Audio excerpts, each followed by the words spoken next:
अस्सलाम वालेकुम जी, अस्सलाम वालेकुम। क्या हाल चाल है जी आप सबके? मैं खैरियत से, अल्लाह पाक आप सबको भी अपने हिफ्ज़ मान में रखे जी, आमीन। आज मैं लेकर हाज़िर हूँ जी आप सबके लिए इंतहाई खस्ता, मज़ेदार, टेस्टफुल सी शाही गुजिया की रेसिपी। बहुत मज़ेदार ये बनकर तैयार होती है, बहुत ईज़ी तरीके से ये रेसिपी आपके साथ शेयर करने वाली हूँ। बड़ी ईद स्पेशल में ये रेसिपी इसलिए लेकर आई हूँ कि बड़ी ईद पर हमें लेडीज़ को बहुत ज़्यादा काम होता है कुर्बानी की वजह से, तो क्यों ना इस तरह की मैंने सोचा रेसिपी आपके साथ शेयर की जाए, जो कि पहले से हम बना कर रख लें और काफ़ी दिन तक वो ख़राब ना हो, यानी कि इंतहाई खस्ता रहे, मज़ेदार सी रहे। तो बहुत ईज़ी तरीके से ये रेसिपी आपके साथ शेयर करने वाली हूँ। एक बार इस रेसिपी को आप मेरे तरीके से लाज़मी ट्राई कीजिएगा, यकीनन ये रेसिपी आपको बहुत पसंद आएगी। चलिए जी रेसिपी स्टार्ट करते हैं। जिसके लिए यहाँ पे बाउल में मैंने 2 कप मैदा लिया है, साथ ही 1/4 कप देसी घी यूज़ कर रही हूँ। रूम टेम्परेचर पे ही हमारा ये देसी घी है, और 1 चुटकी नमक यूज़ करेंगे, जो कि हमारी गुजिया की मिठास को कंट्रोल करेगी, यानी कि चुभती हुई मिठास नहीं फ़ील होगी। हाथों की मदद से अच्छी तरह से इस तरह से मैं मैदे को और देसी घी को मिक्स करूँगी, ताकि जो हमारे देसी घी है ना, मैदे के हर ज़र्रे पे अच्छी तरह से कोट हो जाए। इससे ये होगा कि जो हमारी गुजिया है ना, बहुत खस्ता सी और मज़ेदार सी बनकर तैयार होगी।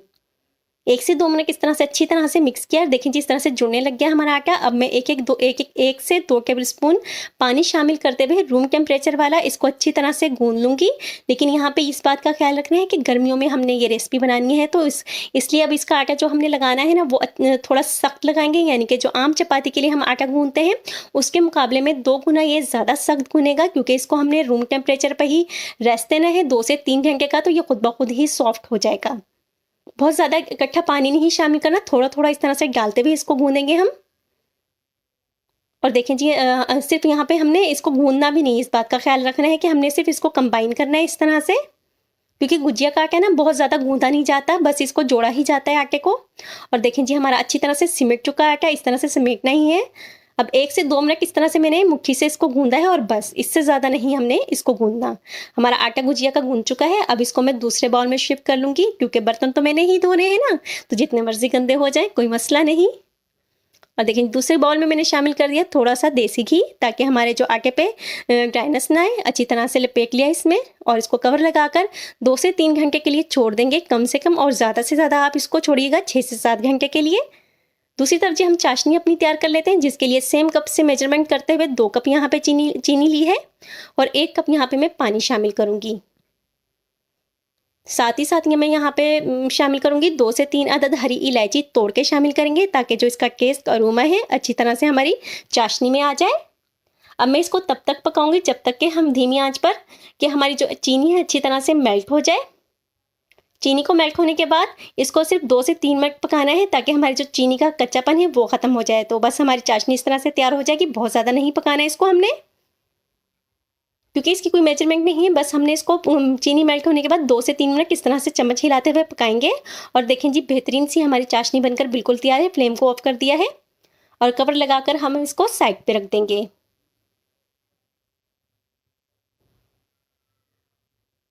जी आगे दूसरी हम तैयारी कर लेते हैं अपनी फिलिंग की, जो कि हमने गुजिया में फिलिंग भरनी है, उसकी तैयारी अब करेंगे। जिसके लिए यहाँ पे मैंने मेवे लिए हैं, जिसके लिए 3 टेबलस्पून यहाँ पे काजू बिल्कुल फाइन चॉप कर लिया है, 2 टेबलस्पून पिस्ता लिया है, 2 टेबलस्पून ही यहाँ पे किशमिश ली है, 4 टेबलस्पून यहाँ पे बादाम लिए हैं हमने, 1 टेबलस्पून यहाँ पे चारों मग्स लिए हैं, 1 टीस्पून हम हरी इलायची पिसी हुई शामिल करेंगे, 150 ग्राम यहाँ पे खोया लिया है, 4 टेबलस्पून यहाँ पे पिसा हुआ नारियल लिया है, गैसीनेटिक नारियल, और साथ ही 3 टेबलस्पून यहाँ पे मैं सूजी यूज़ करूँगी। ये तमाम इंग्रेडिएंट्स हमारे फिलिंग के हैं।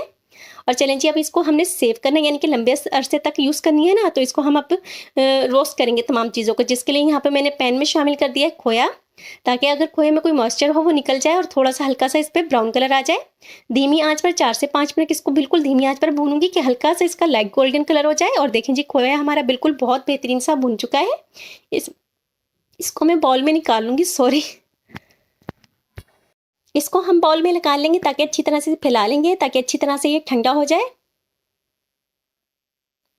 चलें जी दूसरी तैयारी करते हैं, जिसके लिए हमने अब तमाम ड्राई फ्रूट को हमने रोस्ट करना है। जिसके लिए यहाँ पे मैंने 1 टेबलस्पून देसी घी शामिल कर दिया है सेम पैन में, और यहाँ पे सबसे पहले मैं जो अपने हमारे चारों मग्स हैं इनको शामिल किया है। 1 से 1.5 मिनट की मैंने इनको बिल्कुल धीमी आंच पर भुना है। इससे ये होगा कि तमाम ड्राई फ्रूट्स में अगर कोई मॉइस्चर वगैरह होगा वो ख़त्म हो जाएगा, और वो ख़राब नहीं होंगे हमारी गुजिया में लंबे अरसे तक। इस तरह से भून के हम तमाम चीज़ें डालेंगे ना तो वो 6 से 7 महीने हमारी गुजिया बिल्कुल भी ख़राब नहीं होती। साथ ही यहाँ पे मैंने काजू काजू शामिल कर दिया है, पिस्ता शामिल कर दिया है और जो हमने बिल्कुल फाइन चॉप किए हुए थे बादाम वो भी शामिल कर दिए हैं। 1 मिनट भुना है इनको बिल्कुल धीमी आंच पर और किशमिश शामिल कर देंगे। किशमिश को मैंने बिल्कुल अच्छी तरह से साफ़ किया, धोया और उसकी डंडियाँ उतारने के बाद इसको टॉवल से किचन टॉवल से अच्छी तरह से ड्राई कर लिया था, ये भी मैंने शामिल कर दी है। तकरीबन टोटल तमाम ड्राई फ्रूट्स को मैंने 2 मिनट बिल्कुल धीमी आंच पर भुना था। अब मैंने फ्लेम को ऑफ किया है और इसमें मैंने पिसा हुआ खोपरा शामिल कर दिया है, क्योंकि अब मेरा पैन गर्म है, इसकी गरमाइश से ही ये भुन जाएगा, क्योंकि बहुत जल्दी जो खोपरा पिसा हुआ है बहुत जल्दी भुन जाता है। और देखें जी बेहतरीन सा हमारा ड्राई फ्रूट बहुत प्यारा सा भुन चुका है। कलर देख लें जी, बिल्कुल इस तरह से ही आना चाहिए इसका, बिल्कुल लाइट सा। इसको भी हम प्लेट में निकाल लेंगे ताकि ये हमारा जो मटेरियल है ये भी ठंडा हो जाए अच्छी तरह से। गुजिया का तमाम जो हम फिलिंग के लिए मटेरियल बनाएंगे बिल्कुल रूम टेम्परेचर पर होना चाहिए, गरमाइश इसमें बिल्कुल भी नहीं होनी चाहिए। और हम अब तीसरी अपनी जो हमने सूजी ली है ना उसको भूनना है, तो उसके लिए भी सेम पैन में मैंने 1 टेबल स्पून देसी घी शामिल किया है। यहाँ पे मैं देसी घी यूज़ कर रही हूँ, अगर आपके पास देसी घी ना हो तो यहाँ पे आप डालडा घी या फिर कुकिंग ऑयल भी यूज़ कर सकते हैं। इसको भी भूनेंगे बिल्कुल धीमी आंच पर तब तक जब तक इसका बिल्कुल लाइट सा ब्राउन कलर हो जाए। और सूजी को बहुत ज़्यादा डालना नहीं है, 3 टेबल स्पून बेस्ट है सूजी। और देखिए जी बेहतरीन सा लाइट ब्राउन सा कलर हो चुका है हमारी सूजी का। इसको भी मैं प्लेट में निकालूंगी ताकि हमारी जो सूजी है वो भी अच्छी तरह से ठंडी हो जाए। और देखिए तमाम जो हमारी फिलिंग के इंग्रेडिएंट्स हैं उनको तमाम इंग्रेडिएंट्स को मैंने अच्छी तरह से भून लिया है। अब मैं तमाम चीज़ों को अपने बाउल में शिफ्ट करूंगी। जो कि ड्राई फ्रूट मैंने भुना था अच्छी तरह, इसको भी बाउल में शिफ्ट कर लूँगी, क्योंकि तमाम इंग्रेडिएंट्स जो भुने थे वो तमाम रूम टेम्परेचर पर आ चुके हैं। साथ ही यहाँ पे मैं अपनी सूजी को भी शिफ्ट कर लेंगे बाउल में। कलर देखें जी तमाम चीज़ों के कितने माशाल्लाह से प्यारे से आए हैं। और साथ ही यहाँ पे जो हमने खोया भुना था ना उसको भी मैं इसको बाउल में ही शिफ्ट कर लेंगे, क्योंकि अब तमाम इंग्रेडिएंट्स को हमने अच्छी तरह से मिक्स करना है, यकजान करना है। साथ ही साथ यहाँ पे खुशबू के लिए मैंने 1 टीस्पून इलायची यूज़ की है, आप 1 से 1.5 टीस्पून तक यूज़ कर सकते हैं। 2 टेबलस्पून यहाँ पे मैं शामिल करूँगी चीनी मिठास के लिए, क्योंकि खोया जो हमारा था वो फीका था। अगर आपका खोया मीठा हो ना तो आप यहाँ पे चीनी ना यूज़ कीजिएगा। मेरा खोया जो मैंने यूज़ किया वो बिल्कुल फीका था, यानी कि बगैर चीनी का, तो इसलिए मैंने इसमें यहाँ पे हल्की सी मिठास के लिए 2 टेबलस्पून चीनी पिसी हुई यूज़ की है। आप साबुत भी यूज़ कर सकते हैं अगर बारीक वाली, अगर आपके पास चीनी हो। तमाम चीज़ों को अच्छी तरह से यकजान कर लेंगे और यकीन माने ये मटीरियल जो बनकर तैयार होता है ना बहुत ही मज़ेदार और टेस्टफुल होता है। इस टाइम पे ये इतना मज़ेदार टेस्टफुल होता है कि आप अपने हाथ नहीं रोक सकते। बहुत मज़ेदार बनकर ये तैयार हुआ था और इस मटीरियल को आप 4 से 5 महीने सेव कर सकते हैं फ्रिज के अंदर, क्योंकि ये बिल्कुल नहीं ख़राब होता। जब ज़रूरत हो आटा गूंदें और अपनी गुजिया तैयार कर लें। बहुत सी और चीज़ों में भी ये मटीरियल यूज़ होता है फिलिंग के लिए। चलें जी अपनी गुजिया की तैयारी करते हैं। देखते हैं जी आटे को हमारे रेस्ट आ चुका है 3 घंटे का, 3 घंटे हो चुके हैं। और यहाँ पे जी यहाँ पे मैंने जो अपना चाशनी बनाई थी इसमें 1 टेबल स्पून अरके गुलाब शामिल किया, इससे इसका टेस्ट बहुत लाजवाब बनता है। 3 घंटे गुजर चुके हैं हमारे मैदे को गूंदे हुए और अब मैं इसको निकालूंगी इस बाउल में से। इसको बहुत ज़्यादा गूंदना नहीं, बस इस तरह से ही मिक्स करना है, क्योंकि बहुत ज़्यादा जो गुजिया का आटा है बहुत ज़्यादा नहीं गूना जाता है, इसमें खुद बहुत लेयर्स बन जाती हैं कुदरती तौर पर। इस तरह से मैंने रोल किया है, पेड़ा बना लिया है इसका एक। अगर आप किचन काउंटर पर भी बना रहे हैं तो इस तरह से एक ही पेड़ा बनाकर इसकी रोटी बेल लीजिएगा। मैंने यहाँ पे चकले बेलन से बनाना है, तो ये मैंने अपने बेलन के और चकले के हिसाब से यहाँ पे इसको 4 हिस्सों में डिवाइड कर लिया है। छोटे छोटे 4 पेड़े बना लिए हैं और मैं दिखाती हूँ आपको लेयर्स किस तरह से बनी। आपके सामने ही यहाँ पे मैंने इसको रोल किया है और पेड़ा बनाया है और इसके अंदर लेयर्स देखिएगा कितनी प्यारी आई हैं। खुद ब खुद इसमें लेयर्स बन जाती हैं, बहुत खस्ता बनती हैं। इस रेसिपी को मेरे तरीके से एक बार लाजमी ट्राई कीजिए। देखें जी लेयर्स देखें इसमें जी। और इस तरह से मैंने तमाम पेड़ों को मैंने पेड़े बना लिए हैं। 4 पेड़े बने थे हमारे और टोटल इसमें से गुजिया बनकर तैयार हुई थी 22 मैदे से। और जो हमारा मटीरियल था वो थोड़ा सा बच गया था मेरा। इसको मैं सेम अब प्लेट में शिफ्ट करूंगी, क्योंकि पेड़े बनाने के बाद इसमें थोड़ी सी सख्ती दोबारा आ जाती है, यानी कि हमारे जब रोटी बेलेंगे ना तो वो इकट्ठी होना शुरू हो जाएगी। तो इसलिए इसको दोबारा से रेस्ट देंगे 10 मिनट का। 10 मिनट गुजर चुके हैं। अब इसको हम अपना बेलना स्टार्ट करते हैं, यानी कि अपनी गुजिया बनाना स्टार्ट करते हैं, जिसके लिए हमने इसको सबसे पहले बेलेंगे। अच्छा चीज़ की मोटाई जो रखनी है ना, अक्सर हम गलती कर देते हैं, बहुत बारीक सा बेलते हैं। बहुत हल्का सा गस किया है यहाँ आटा और चपाती की तरह यहाँ मैंने इसको बेला है और इसकी जो मोटाई है वो भी सेम चपाती की ही जितनी रखनी है। बहुत ज़्यादा बारीक नहीं रखनी, उससे ये होगा ना कि आपकी जो हम गुजिया खाएंगे ना वो टेस्टफुल नहीं, मज़ेदार नहीं लगेगी, बहुत ही बारीक सी परत फील होगी पापड़ की तरह। तो इसलिए इसका साइज जो मोटाई है यानी कि पूरी की गुजिया की पूरी की, वो तकरीबन जो हमारी चपाती होती है आम घर में जो हम बनाते हैं उस साइज़ की ही मोटाई रखी है। और इस तरह से किसी भी कटर से या फिर गिलास से हम इनको कट कर लेंगे। इस तरह से करके मैं अपनी तमाम पूरियाँ तैयार कर लूँगी गुजिया की। और देखिए जी साइज़ वही है जो हम आम चपाती का रखते हैं, इससे ज़्यादा ना मोटा रखना है ना ही ज़्यादा पतला करना है इसको। इसको एक प्लेट में इस तरह से मैं कटिंग करके कर लूँगी और इसके ऊपर टॉवल रखते जाएँगे, किचन टॉवल से इसको कवर करते जाएँगे कि ड्राइनेस ना आए। चलें जी अब गुजिया बनाना तैयार करते हैं। फिलिंग हमारी तैयार हो चुकी है, जिसमें से 2 टेबल स्पून यहाँ पे मैं गुजिया में फिलिंग का शामिल करूँगी, क्योंकि भरी हुई गुजिया मज़ेदार लगती है, खाली-खाली से बिल्कुल भी अच्छी नहीं लगती। साइडों पे पानी अप्लाई करेंगे ताकि हमारी जो गुजिया है अच्छी तरह से बाइंड हो जाए। दरमियान में से इस तरह से जोड़ेंगे और साइडों से हल्के हाथों से इस तरह से दबाते हुए तमाम जो हमारा जो कॉर्नर है अच्छी तरह से हम इसको जॉइन कर लेंगे। ज़रा सा भी हल्के हाथों से नहीं करना, मजबूत बल्कि हाथों से करना है, ताकि हल्की सी भी यहाँ पे जितना अच्छा है इसको आप जोड़ेंगे ना, आगे आपकी गुजिया को खुलने के चांसेस कम से कम होंगे।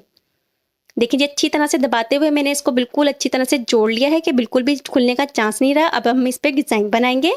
आप इस तरह से भी तल सकते हैं अगर आपको डिज़ाइन बनाना ना हो, लेकिन बहुत ईजी है, 1-2 बार से ही ट्राई करने से ही आ जाता है। देखें जी चुटकी से नीचे वाला आटा उठाती हूँ और ऊपर की तरफ इसको मैं टर्न कर देती हूँ, तो इससे ये देखें जी प्यारा सा सेम जो हम बेकरी से गुजिया लेके आते हैं ना, सेम वो वाला डिज़ाइन बनेगा। हलवाई स्टाइल में बनेगी ये गुजिया, बिल्कुल हमारी बनकर तैयार होगी। आपके मेहमान पहचान ही नहीं सकेंगे कि आपने घर पर बनाकर तैयार की हैं, और खाने में ये इतनी टेस्टफुल होंगी, इतनी खस्ता होंगी कि ये हलवाई की लगेंगे ही नहीं। बहुत टेस्टफुल बनती हैं और अगर आपने इसमें देसी घी यूज़ किया हुआ है ना, तो बहुत ही मज़ेदार टेस्टफुल बनकर ये तैयार होंगी। और देखें जी बातों बातों में हमारी गुजिया बनकर बिल्कुल तैयार है। आ गया ना सेम लुक जो हम अपनी हलवाई से लेकर आते हैं। इस तरह से मैं अपनी तमाम गुजियों को बनाकर तैयार कर लूँगी, लेकिन यहाँ पे कवर लगाते रहिएगा कि ड्राइनेस ना आए हमारी गुजिया पर। और जी प्लीज़ फिलिंग में कंजूसी ना कीजिएगा, क्योंकि फिलिंग से ही ये गुजिया मज़ेदार तैयार होती हैं। भर भर के इसमें फिलिंग यूज़ कीजिएगा, जितनी आप यूज़ कर सकती हैं। और देखें जी दूसरी बार भी अपना डिज़ाइन दिखा देते हैं। बहुत ईजी है, चुटकी को उठाना है नीचे से मैदे को और ऊपर की तरफ कर्व कर देना है, तो खुद ब खुद ये डिज़ाइन बनकर तैयार हो जाता है। इस तरह से मैंने अपनी तमाम गुजियों को तैयार कर लिया था। बहुत मज़ेदार बनी थी, बहुत ही खस्ता बनकर ये तैयार हुई थी। फिलिंग देखें जी और डिज़ाइन देखें जी, और साइज़ स्टैंडर्ड साइज़ है, बहुत ज़बरदस्त है। नॉर्मल साइज़ की मैंने बनाई थी और देखें जी तमाम गुजिया मेरी बनकर बिल्कुल तैयार हैं। अब हम इनका फ्राई करेंगे, जिसके लिए यहाँ पे मैंने पहले से कढ़ाई में खुला कुकिंग ऑयल शामिल किया था। हैवी केच की मैंने यहाँ पे कढ़ाई यूज़ की है और 100 डिग्री सेंटीग्रेड पे ये तेल गर्म है। अच्छा जी, यहाँ पे दूसरा चेक करने का ये अंदाज़ है कि एक चुटकी थोड़ा सा आटा लेंगे और इसको इसमें डालेंगे। ये हल्के-हल्के से जो साइडों से बबल्स बने ना, ये बनेंगे, तो इसका मतलब है कि हमारा ऑयल तलने के लिए बिल्कुल तैयार है। बहुत हल्का गर्म होना चाहिए, बिल्कुल भी तेज़ गर्म किया ना आपने तो इसके ऊपर मोटे-मोटे से दाने बन जाते हैं, जो दिखने और खाने में अच्छे नहीं लगते। तमाम गुजियों को मैंने इसमें शामिल कर दिया, यानी कि ज़्यादा तादाद में गुजिया शामिल करेंगे ना, तो उससे आपकी जो फ्राइंग होगी बहुत अच्छी होगी। और अब तब तक नहीं छेड़ना जब तक ये गुजिया तेल के ऊपर तैर के खुद ब खुद ना आ जाएँ। उसके बाद आप इसमें जितने मर्ज़ी चम्मच चलाएँ, जितने मर्ज़ी इसको घुमाएँ फिराएँ, ये बिल्कुल भी नहीं टूटेंगी और ना ही खुलेंगी। और बिल्कुल धीमी आंच, दम वाली आंच पर इनको फ्राई करेंगे, अंदर तक अच्छी तरह से ये पक जाएं, तभी ये टेस्टफुल बनकर तैयार होंगी। और सेम कलर जो, यानी कि जो कलर आपको पसंद हो तब तक के इनको फ्राई कीजिएगा। तकरीबन मुझे 30 से 35 मिनट लगे थे तमाम गुजिया को फ्राई करने में। बेहतरीन कलर आने तक मैंने इनको अच्छी तरह से फ्राई किया था, बिल्कुल धीमी आंच पर। ये ख्याल रखिएगा कि बिल्कुल धीमी आंच पर ये तमाम प्रोसेस करना है। अगर आपने ज़रा सी भी तेज़ आंच की ना, तो आपकी जो गुजिया ऊपर से तो पक जाएंगी, लेकिन अंदर से कच्ची रह जाएंगी, खाने में बिल्कुल भी टेस्टफुल सी नहीं रहेंगी। और देखिए जी कितना खूबसूरत कलर आ चुका है। सेम कलर पे उतार लीजिएगा, या मज़ीद आप कलर देना चाहें तो मज़ीद कलर भी दे सकते हैं। इस तरह से स्कैनर पे निकालेंगे ताकि जो एक्स्ट्रा ऑयल है इसमें से निकल जाए हमारा। अब इसको जो हमने चाशनी बनाकर तैयार की थी, तमाम गुजिया इसमें शामिल कर दूंगी। तकरीबन 1 घंटा इनको इसमें भीगे रहने दीजिएगा। यहाँ पर मैंने 15 मिनट बाद ही निकाल ली थी, क्योंकि मुझे वीडियो बनानी थी। लेकिन अगर आपने मेहमानों को सर्व करनी है तो उससे पहले 1 घंटे तक इसको आप भीगे रहने दीजिएगा चाशनी के अंदर। अब सेम मैं स्कैनर में ही इनको निकाल लूँगी, ताकि जो एक्स्ट्रा शीरा होगा ना, वो स्कैनर से गुजर जाएगा इस तरह से। और देखिए जी कलर देखें, लुक देखें, और टेस्ट में आपको बयान नहीं कर सकती जो इसका टेस्ट बना था। बहुत ही खस्ता और बहुत ही ये मज़ेदार बनकर तैयार हुई थी। बड़ी ईद स्पेशल में इस रेसिपी को मेरे तरीके से एक बार लाजमी ट्राई कीजिएगा। यकीनन ये रेसिपी आपको बहुत पसंद आने वाली है। अगर आपको मेरी वीडियोस अच्छी लग रही हैं तो प्लीज़ लाइक कीजिए, शेयर कीजिए, सब्सक्राइब कीजिए, ताकि मैं मज़ीद इस तरह की वीडियोस बनाती रहूँ। ये तमाम प्रोसेस फ्री है, इसका कोई चार्ज नहीं होता। इसके साथ ही मुझे इजाज़त दीजिए। अल्लाह हाफिज़। खस्तापन चेक करें जी इसका, देखें। और सिर्फ ये भी 15 मिनट भीगी थी शीरे में। तकरीबन अगर 1 घंटा ये भीगी रहेंगी ना तो कभी भी ऊपर से सॉफ्ट नहीं होंगी, ऊपर से